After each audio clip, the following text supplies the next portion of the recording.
ایسا ہسپتال کیوں نہیں بنایا جہاں آپ لوگوں کا علاج ہو سکے؟ نوجوان نے ایئرپورٹ پر مریم نواز کی لائیو بےعزتی کر ڈالی۔ لڑکے کے سوال کرنے پر مریم نواز جواب دیے بغیر چل پڑی۔ سوال کرنے والے نوجوان کا تعلق پنجاب کے ضلع منڈی بہاؤالدین سے ہے۔ لڑکے نے کیا سوال کیا، آئیے آپ کو وہ ویڈیو دکھاتے ہیں۔ میم مریم، ایک بات پوچھنی تھی آپ سے۔ 30 سالوں سے آپ کی گورنمنٹ ہے، ابھی تک کوئی ایسا ہاسپٹل نہیں بنا پاکستان میں جس پہ آپ کی سرجری ہو چکے؟ 30 سال ہو گئے، اب پہلے پکچر بنوا رہی تھی، ابھی چلی گئی ہے ابھی۔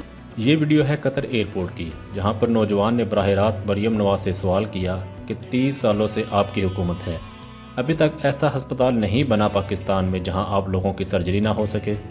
مریم نواز انسنی کر کے سوال کا جواب دیے بغیر آگے چل دی۔ کہا جا رہا ہے کہ سوال کرنے والے نوجوان ذیشان اشرف کا تعلق ضلع منڈی بہاؤالدین کے گاؤں کھم خود سے ہے، اور نوجوان کی اسی ایئرپورٹ پر مریم نواز کے ساتھ تصاویر بھی ہیں۔